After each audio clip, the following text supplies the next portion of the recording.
Queridos amigos, muy buenos días tengan todos ustedes. Desde aquí les mando un abrazo fraternal y les doy palabras de ánimo, porque dice la palabra de Dios que el que habita al abrigo del Altísimo morará bajo la sombra del Omnipotente. Acompáñenme, vamos a orar antes de reiniciar nuestra serie de predicaciones. Dios y Padre, te damos gracias en esta hermosa mañana que nos prestas de vida. Gracias, Señor, porque nos permites acordarnos de ti y continuar aprendiendo las grandes enseñanzas que tú tienes para nosotros. Te pido en el nombre de Jesús que tú hables al corazón de mis hermanos y que todos, ellos y yo, nos convirtamos en hacedores de tu palabra. Te lo pido con acción de gracias en el nombre de Jesús, tu Hijo amado. Amén. Bueno, continuamos, como les decía, con nuestra prédica, la cual interrumpimos por la Semana Santa. Esa semana ha quedado atrás y ahora seguimos. ¿Se acuerdan que leímos básicamente el segundo libro de Samuel, capítulo 11? Y en ese libro y en ese capítulo sacamos las siguientes conclusiones respecto de David. El rey David había ofendido a Dios. Sin embargo, si me permiten, déjenme asomarme a la mente de David. ¿Qué decía la mente de David? Soy el rey, soy el rey. Yo no soy cualquier persona, soy el rey. Segundo, me gustó la muchacha, un desliz. A cualquiera le podría pasar, pero yo soy el rey. Además, lo único malo que se presentó fue que pues la niña estaba en sus días fértiles y quedó embarazada. Eso no estaba planeado. Sin embargo, yo traté de arreglarlo por las buenas. Yo no quería que nadie resultara lastimado.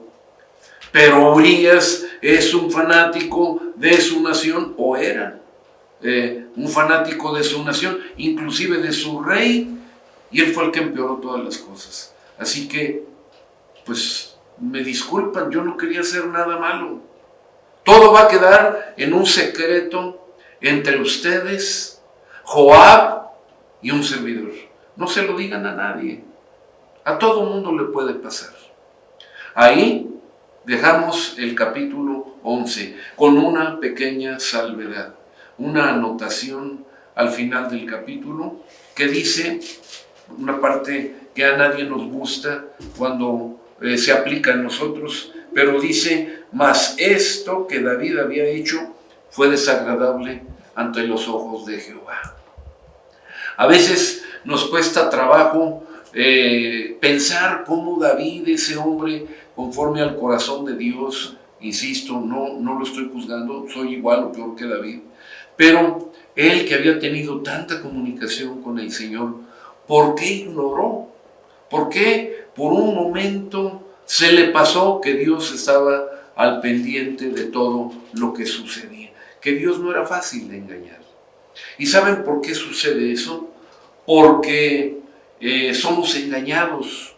Nuestro pecado hace que nuestro entendimiento se nuble, se llene de ideas, de telarañas, y pensemos que nosotros estamos bien. Es lo peor que nos puede pasar, pero eso es lo que sucede, y eso es lo que le pasó al rey David en el final de este capítulo. Así que nos encontramos a un hombre que está luchando, porque si bien es cierto que su entendimiento se trastornó, también es cierto que hay algo que tenemos nosotros, todos los seres humanos, que se llama conciencia. Y la conciencia nos acusa. Déjenme ir por un momento a el libro de Romanos, capítulo 2, que nos dice en los versos 14 y 15 lo siguiente. Porque cuando los gentiles, esto es, ni siquiera judíos como David, porque cuando los gentiles que no tienen ley hacen por naturaleza lo que es de la ley, estos aunque no tengan ley, son ley para sí mismos, mostrando la obra de la ley escrita en sus corazones, dando testimonio su conciencia y acusándoles o defendiéndoles sus razonamientos. Así que nos damos cuenta que todos los seres humanos, porque si esto lo tiene el gentil, con mayor razón lo tiene el judío. Entonces, David empezó en una lucha en la cual él se justificaba, pero por otro lado su conciencia le decía, no te hagas, lo que tú hiciste está mal, ofendiste a Dios. Y él inmediatamente metía su defensa con sus pensamientos. Esa era la lucha que tenía el rey David hasta que llegó un varón de Dios a su presencia. Ese varón se llamaba Natán y es lo que vamos a ver el día de hoy en el segundo libro de Samuel, capítulo 12. Leo, dice a partir del verso 1, Jehová envió a Natán, a David, y viniendo a él le dijo, había dos hombres en una ciudad, el uno rico y el otro pobre. El rico tenía numerosas ovejas y vacas, pero el pobre no tenía más que una sola corderita, que él había comprado y criado, y que había crecido con él y con sus hijos juntamente, comiendo de su bocado y bebiendo de su vaso y durmiendo en su seno, y la tenía como a una hija. Y vino uno de camino al hombre rico, y éste no quiso tomar de sus ovejas y de sus vacas para guisar para el caminante que había venido a él, sino que tomó la oveja de aquel hombre pobre y la preparó para aquel que había venido a él. Entonces se encendió el furor de David en gran manera contra aquel hombre y dijo a Natán, vive Jehová, que el que tal cosa hizo es digno de muerte. Fíjense muy bien, es digno de muerte y debe pagar la cordera con 4 tantos porque hizo tal cosa y no tuvo misericordia. Entonces dijo Natán a David, tú eres aquel hombre. Así ha dicho Jehová, Dios de Israel, yo te ungí por rey sobre Israel y te libré de la mano de Saúl.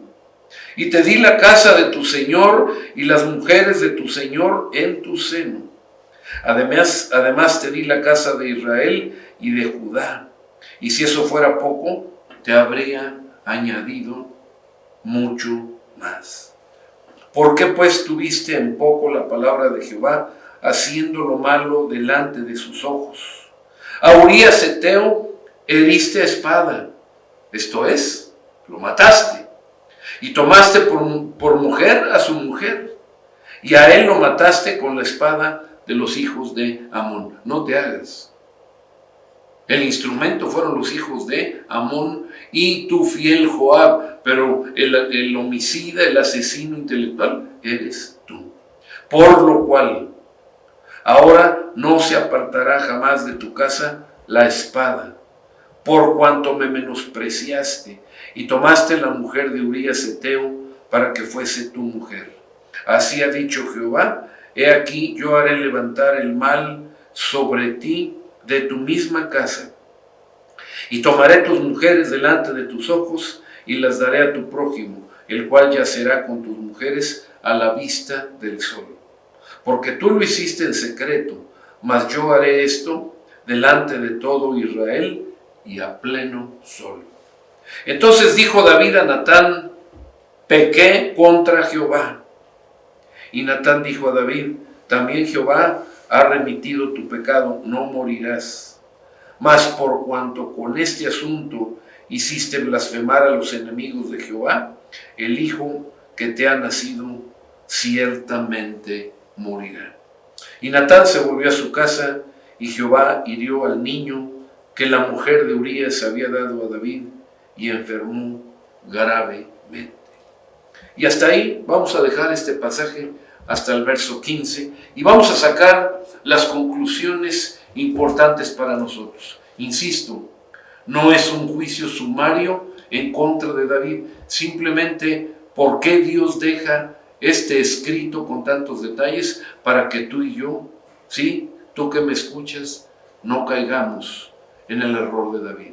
No me estoy refiriendo necesariamente al adulterio, a la codicia, al homicidio. No, me estoy refiriendo, como lo dije en el primer capítulo de esta serie de mensajes, me estoy refiriendo a cualquier tipo de pecado. Este es un solo ejemplo, un simple ejemplo, pero Dios nos está hablando de las debilidades de cada uno de nosotros. Y Él desea confrontarnos. Con esta historia sabemos cómo Natán fue el instrumento de Dios para confrontar a David. Pero esta historia nos quiere confrontar a ustedes y a mí. Analicemos cómo trabaja el Espíritu Santo, porque Natán era un profeta y Natán tenía el Espíritu Santo. Ahora todo creyente tiene el Espíritu Santo. Los tiempos han cambiado. Cristo Jesús vino, murió, resucitó. Él prometió que nos dejaría a su Espíritu, el Consolador. Entonces, hay un verbo que pocas veces se usa. ¿Y saben por qué se usa pocas veces? Porque nadie lo puede conjugar, sino únicamente el Espíritu Santo, es decir, Dios. Ese verbo se llama redarguir.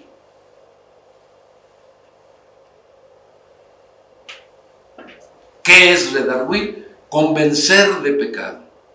Por eso nadie puede conjugar este verbo. Convencer de pecado.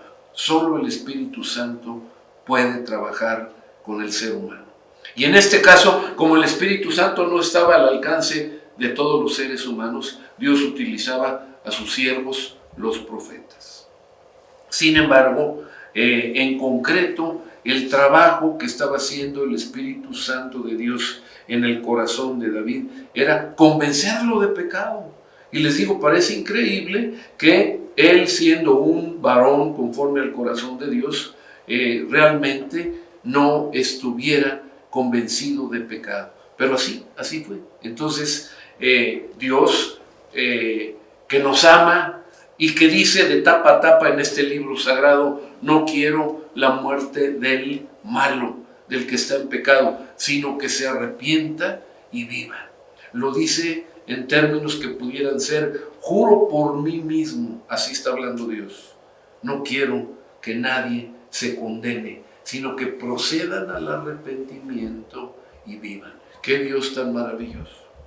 Si David hubiera sido el juez, porque realmente, si me permiten llamarle, ese es el juego en el que Natán lo metió. ¿Qué dijo ese juez? El tal hombre es digno de muerte. Primer cosa, es digno de muerte. ¿Qué dice Dios cuando David entra en arrepentimiento? Y vamos a hablar de eso un poquito más adelante. Dice, no morirás. No morirás. Verso 11, ¿verdad? Bueno, desde un poquito antes, no confirma el juicio de David. Si David hubiera sido el juez de David, David hubiera muerto irremisiblemente. Pero no, gracias a Dios que el juicio lo hace Dios de David. Y Dios le dice, por cuanto te arrepentiste, y llegaremos con más detalle a lo que es el arrepentimiento, todo esto es un preámbulo, entonces yo te voy a perdonar, no morirás. Y si da una sentencia, el hijo producto de ese pecado, de ese triple pecado, sí va a morir. ¿Cuál es ese triple pecado? Lo recuerdo. Número 1, codiciar a la mujer de tu prójimo. Número 2, adulterar con ella. Número 3, el homicidio. Así que, pues yo creo que eso nos muestra el carácter de Dios. Ahora, ya hablé de lo que es redarguir. Ahora yo quisiera hablar un poquito acerca de lo que es arrepentimiento, distinguiéndolo de una palabra que pudiera confundirse, que se llama remordimiento. ¿sí? Y que en ocasiones creemos que es lo mismo. ¿Saben qué? No es lo mismo. El remordimiento nos atormenta, el remordimiento nos lleva a tomar pésimas decisiones, peores de las que ya tomamos. Les pongo un ejemplo. ¿Saben quién tuvo remordimiento? Judas. Judas vendió al Señor Jesucristo. Y sin embargo, él, convencido de que estaba mal lo que había hecho, tomó las monedas y se las aventó a los que le habían ofrecido ese pago para que entregara al Señor. ¿Tuvo arrepentimiento? No. ¿Qué hizo después de eso? Fue y se quitó la vida. Y ahorita vamos a ver un versículo que me habla exactamente de eso. He platicado con algunas personas que han caído en X, Y o Z pecado y alguien los ha sorprendido, generalmente la esposa o el esposo, y ¿saben cómo los descubren? Pues por el famoso Facebook o por este aparatito que es bien chismoso. Entonces, lo que me dicen, pero bueno, pastor, pues ya me arrepentí. Le dije, miren, y les he dicho, a ellos y a ellas, porque me han llegado los dos casos, no se hagan o no te hagas, hablando en singular, no te hagas. Te cacharon. Tú no estás arrepentido, simplemente te cacharon. Estás espantado, espantada. Te cacharon, pero arrepentido no estás. Sé honesto. Más bien, yo te invito a que te arrepientas. Bueno, para no robar muchos minutos a este concepto, yo quiero llevarlos ahora a la segunda carta del apóstol Pablo a los Corintios, para que ustedes vean una pequeña, gran diferencia. Segunda de Corintios capítulo 7 y verso 10, que dice, porque la tristeza que es según Dios produce arrepentimiento para salvación. De que no hay de qué arrepentirse, pero la tristeza del mundo produce muerte. Y yo creo que con el ejemplo de Judas está muy claro. En ambos casos, la tristeza de David, la tristeza de Judas, fue tristeza, fue de a de veras. Se entristecieron, se compungieron. Nada más que una venía del cielo para arrepentimiento, salvación y vida, y la otra venía del infierno para condenación y muerte. Esa es la gran diferencia.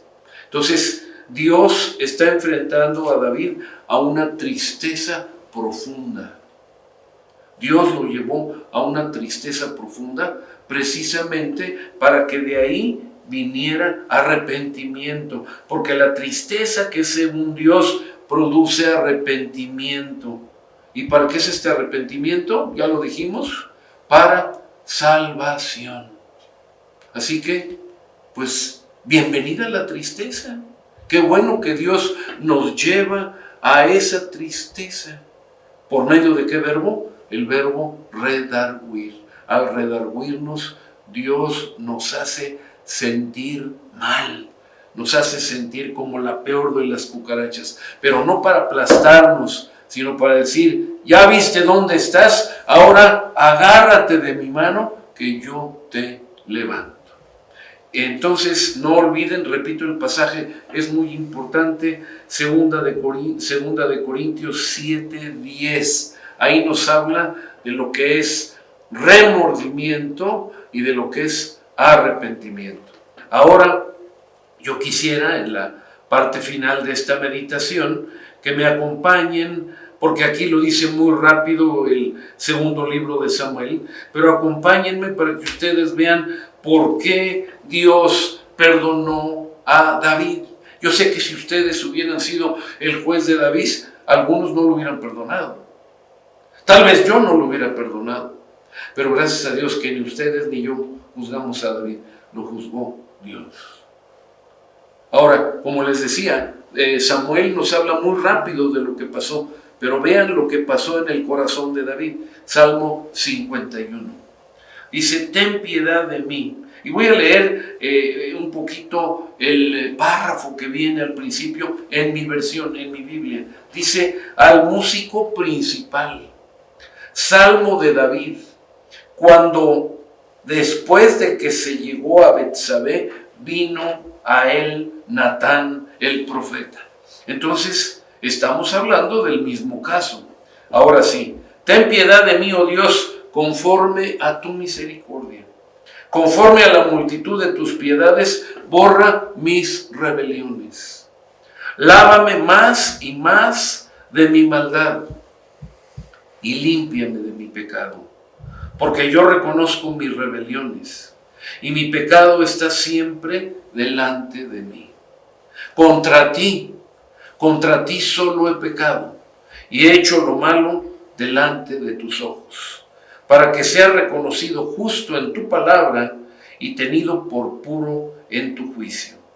He aquí, en maldad he sido formado, y en pecado me concibió mi madre.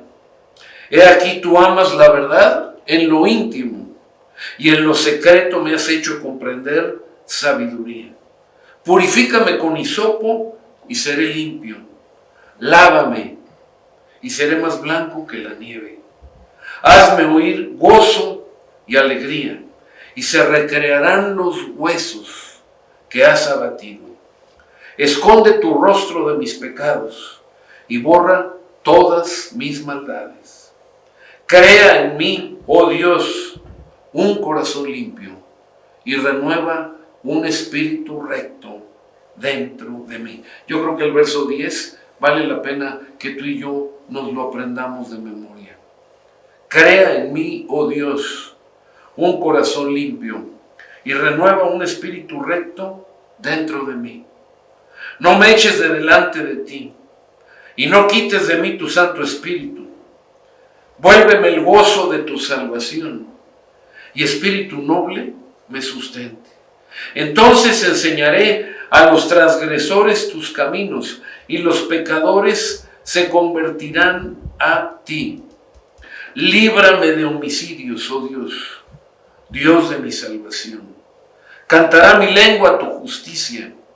Señor, abre mis labios y publicará mi boca tu alabanza, porque no quieres sacrificio que yo lo daría, no quieres holocausto.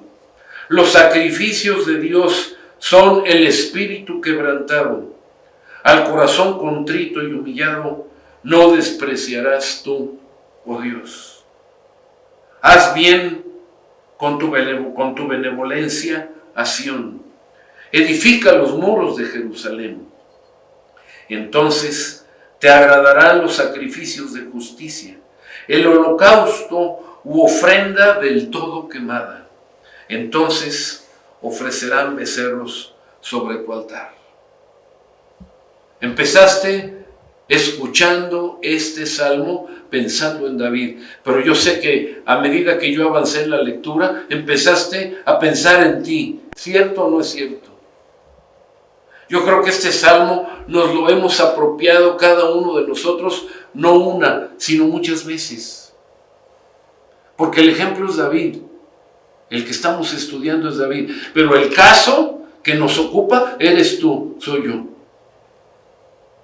Y Dios quiere que procedamos al arrepentimiento y vivamos.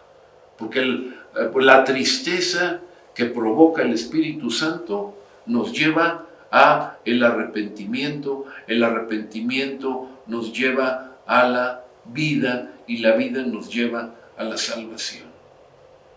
Así que antes de que terminemos esta serie, nos falta un capítulo, pero yo, como lo hice la vez pasada, hace 3 domingos, yo quiero invitarte a que si Dios habló a tu corazón en esta mañana, que tú realmente inicies con el proceso de arrepentimiento. ¿Cómo lo podemos iniciar? Con el verso 17, que dice: los sacrificios de Dios son el espíritu quebrantado, al corazón contrito y humillado no despreciarás tú, oh Dios. ¿Quieres que Dios perdone tus pecados? Empieza con arrepentimiento. Que ese arrepentimiento es mucho más de lo que estamos viendo el día de hoy, pero cuando menos ya sabes que tienes que tener la cabeza hacia abajo. No puedes voltear a ver a Dios, sino no lo puedes ver porque tienes vergüenza, porque tu conciencia te dice que tú has ofendido a Dios. Tu conciencia te acusa. Estás triste. Has tenido noches de insomnio.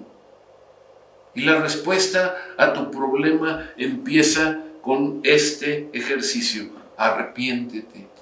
Ten una actitud de humildad delante de Dios y dile, aquí estoy.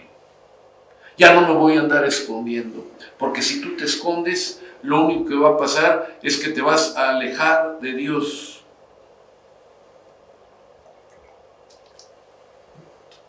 Porque el pecado nos aleja de Dios.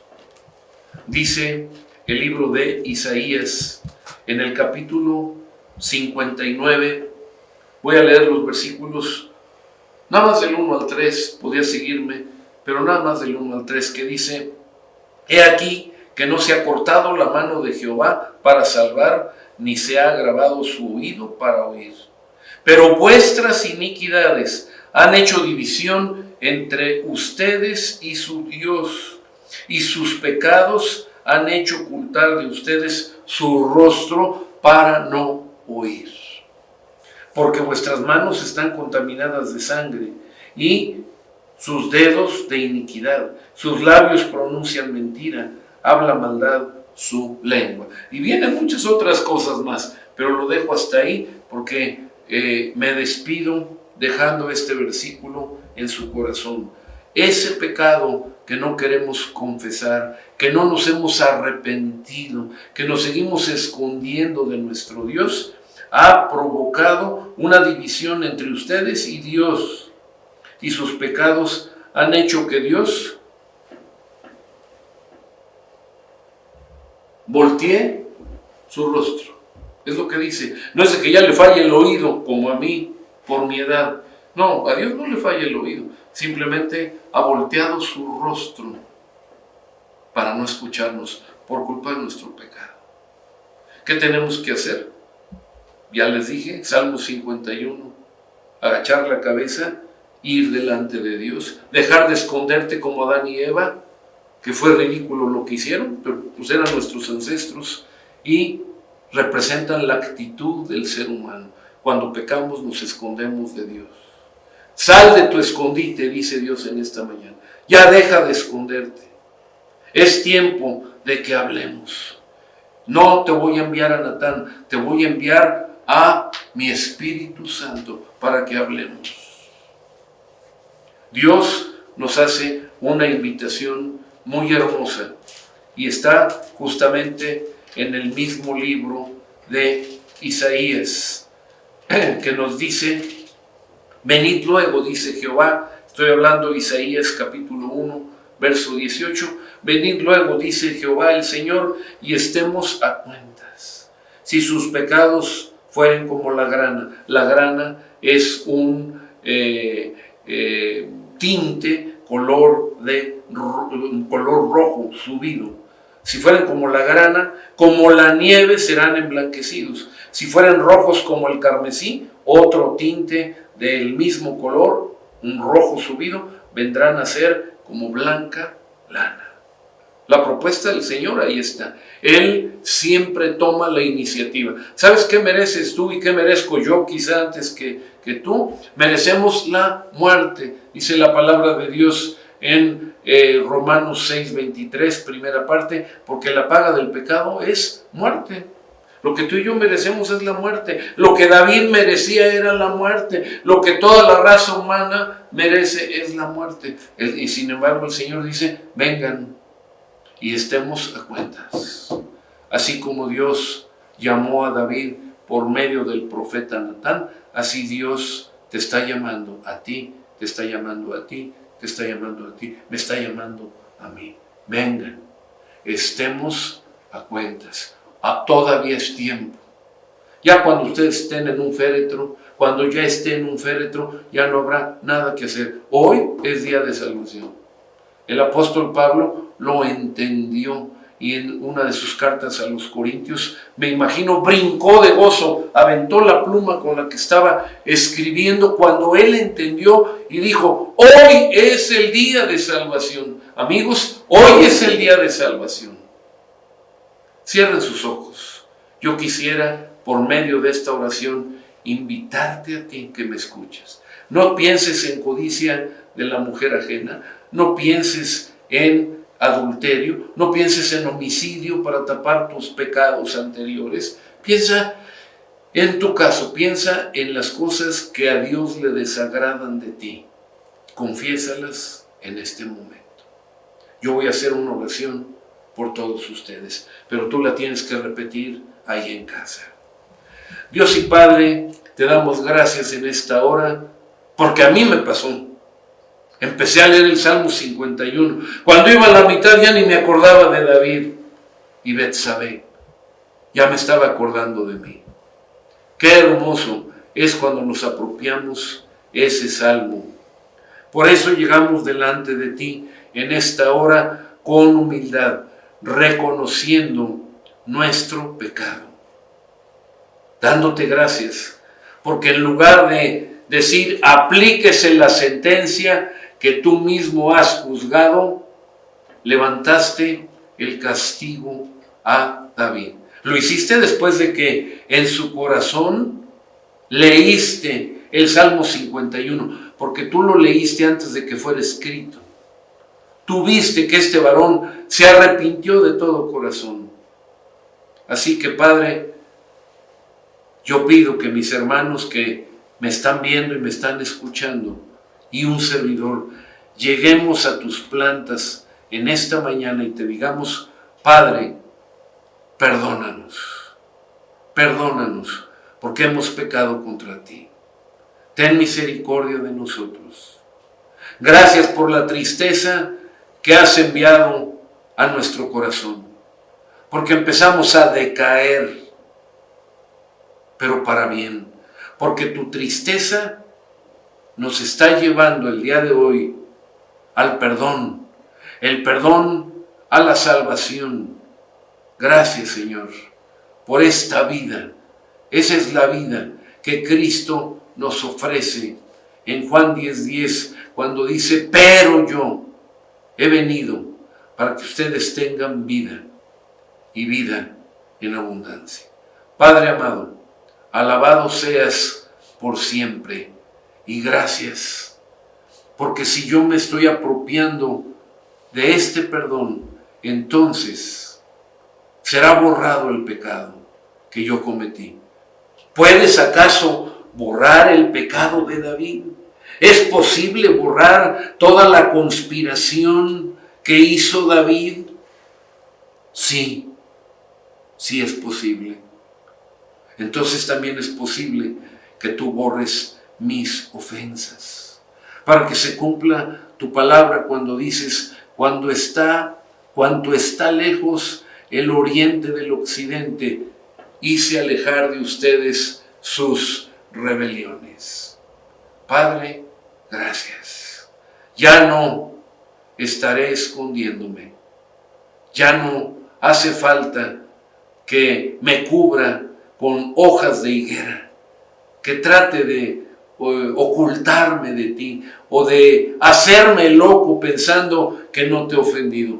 Prefiero dar la cara ahora que tengo vida. Y tú vuelves mi pecado, que era rojo, blanco como la nieve. Gracias por Jesucristo. Todo esto no sería posible sin la sangre que Cristo derramó. Ni siquiera para David fue posible. Simplemente David, habiendo sido perdonado, fue enviado a el seno de Abraham, pero no podía llegar delante de tu presencia hasta que la sangre del Cordero inocente y sin mancha, Cristo Jesús, fue derramada. Él mismo fue, le abrió las puertas a todo el seno de Abraham y se llevó a David. Ahora sí, Él está en tu presencia, no por sus méritos, sino porque la sangre de Cristo pagó el precio de esas cosas horrendas que Él hizo. Tan horrendas como las que yo he cometido contra ti, como las que mis amables amigos y audiencia ha cometido contra ti. Así que desde aquí te decimos gracias por tu misericordia, en el nombre de Jesús. Amén.